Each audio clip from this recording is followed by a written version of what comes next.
حالیہ دنوں میں وزارت قانون وکلاء برادری پر کافی مہربان نظر آ رہی ہے۔ خصوصی شفقت کا عکس قومی اسمبلی کی قائمہ کمیٹی برائے قانون و انصاف میں بھی دیکھنے کو ملا۔ قومی اسمبلی کی قائمہ کمیٹی برائے قانون و انصاف اجلاس کی صدارت کرتے ہوئے کمیٹی چیئرمین ریاض فتحانہ نے یہ تجویز دی ہے کہ وکلاء کی بار ایسوسی ایشنز کی منتخب باڈیز کی مدت 1 سال سے بڑھا کر 2 سال کر دی جائے اور متعلقہ ایکٹ میں ترمیم کر کے اسے قانونی تحفظ بھی فراہم کر دیا جائے۔ وکلاء تنظیموں کے منتخب نمائندگان نے کہا وہ اپنی اپنی متعلقہ ایسوسی ایشن سے مشاورت کر کے کمیٹی کو آگاہ کریں گے۔ کمیٹی اجلاس میں executive chairman Pakistan bar council, صدر سندھ ہائی کورٹ بار ایسوسی ایشن، وائس چیئرمین کے پی بار کونسل، صدر ہائی کورٹ بار ایسوسی ایشن راولپنڈی، اسلام آباد بار کے نمائندگان نے بھی شرکت کی۔ کمیٹی اجلاس میں کم از کم 3 مرتبہ وکلاء قائدین نے کمیٹی سے درخواست کی کہ انہیں فنڈز فراہم کیے جائیں۔ کمیٹی اجلاس میں اعلیٰ عدلیہ میں ججز کی تعیناتیوں میں شفافیت کا معاملہ بھی زیر غور رہا۔ کمیٹی رکن ملیکہ بخاری نے تجویز دی کہ خواتین کی بار کونسلز میں نمائندگی میں اضافہ ہونا چاہیے۔ پاکستان کی تاریخ میں پہلی مرتبہ ایک خاتون کی سپریم کورٹ میں بطور جج تعیناتی کا معاملہ جوڈیشل کمیشن میں آیا، لیکن پھر جو ہوا وہ ایک تاریخ کا سیاہ دن تھا۔ اسلام آباد بار کونسل کے وائس چیئرمین ذوالفقار علی عباسی نے کہا اعلیٰ عدلیہ میں جج صاحبان کی تعیناتی کے لیے سینیورٹی کا اصول طے شدہ ہے۔ اگر کوئی سینئر جج ہے تو اس کی سپریم کورٹ میں تعیناتی ہونی چاہیے۔ پنجاب سے جج صاحبہ کی ریٹائرمنٹ 2031 میں ہونی ہے۔ وہ روٹین میں بھی سینئر جج بن کر سپریم کورٹ میں تعینات ہو سکتی ہیں۔ کمیٹی رکن قادر مندوخیل نے کہا جج جج ہوتا ہے، جنس نہیں دیکھی جاتی۔ کمیٹی رکن عالیہ کامران نے کہا مرد اور عورت برابر ہیں۔ Chairman executive Pakistan bar council نے کہا قانون کی نظر میں مرد اور عورت برابر ہیں۔ اسلام آباد بار کونسل کے وائس چیئرمین نے کہا اعلیٰ عدلیہ میں ذاتی پسند اور ناپسند کی بنیاد پر تعیناتیاں نہیں ہونی چاہیے۔ ملیکہ بخاری نے کہا الزامات نہیں لگانے چاہیے۔ ایک کمیٹی رکن نے کہا وکلاء کی فیس کا تعین بھی ہونا چاہیے۔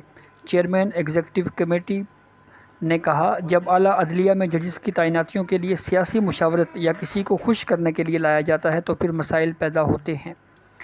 Chairman executive Pakistan bar council نے کہا اجارہ داری کا خاتمہ ہونا چاہیے۔ قادر خان مندوخیل نے کہا چاچے مامے کو جج لگا دیا جاتا ہے، پارلیمانی کمیٹی تو ربر سٹیمپ کی حیثیت رکھتی ہے۔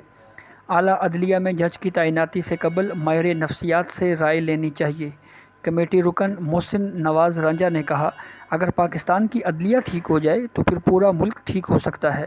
ایک مرتبہ عدلیہ نے ہمت کی تھی لیکن ہم سیاستدان ہمت نہ دکھا سکے۔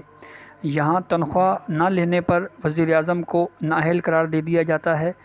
سیاستدانوں کے لیے اثاثے ظاہر کرنا لازم ہے۔ اعلیٰ عدلیہ میں جب کوئی جج تعینات ہو تو اس وقت اس کے اثاثے چیک ہونے چاہیے اور جب وہ ریٹائر ہو جائے تو اس وقت دوبارہ اس کے اثاثوں کو دیکھا جائے۔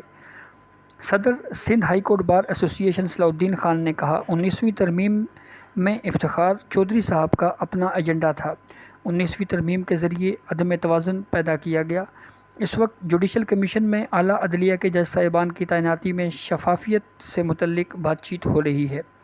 ایک کمیٹی رکن نے کہا ہائی کورٹ سے ایڈ ہاک جج کی مستقلی کے لیے جوڈیشل کمیشن سے قبل سکروٹنی کمیٹی کا اجلاس ہوتا ہے۔ اسلام آباد ہائی کورٹ سے 3 ایڈ ہاک جج صاحبان جنہیں مستقل کرنے سے انکار کر دیا تھا اس سے متعلق سکروٹنی کمیٹی کا اجلاس جسٹس مشیر عالم کی زیر صدارت ہوا۔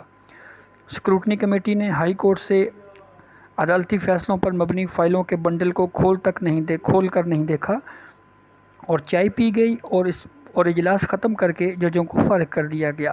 پارلیمانی کمیٹی کو مضبوط ہونا چاہیے۔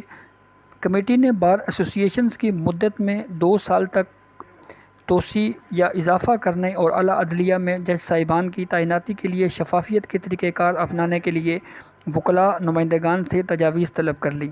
کمیٹی نے کہا نظام عدل میں جامع اصلاحات کے لیے تجاویز بھی دی جائیں۔ کمیٹی کے ایک رکن نے کہا 1/3 قوانین انگریز دے کر گیا، 1/3 قوانین فوجی آمروں نے بنائے جبکہ 1/3 قوانین سیاستدانوں نے بنائے۔ قوانین پر عمل درآمد کا طریقہ کار بھی طے ہونا چاہیے۔ کمیٹی اجلاس کے دوران خیرپور کو اضافی نشست نہ دینے پر نفیسہ شاہ احتجاج کرتے ہوئے واک آؤٹ کر گئیں۔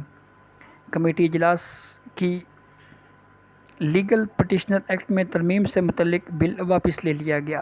چیئرمین کمیٹی نے کہا یہ بل متنازع ہو چکا ہے، اس لیے واپس لے رہے ہیں۔ لیگل پٹیشنر ایکٹ کے شق 5D کو شامل کرنے کی تجویز دی گئی تھی۔ یہ تجویز تھی کہ قانونی تجربے کی بنیاد پر سرکاری ملازمت اختیار کرنے والا فرد پاکستان بار کونسل کا رکن بننے اور وکیل کی طرح تمام سہولیات اور تعیناتیوں کے لیے بھی اہل ہوگا۔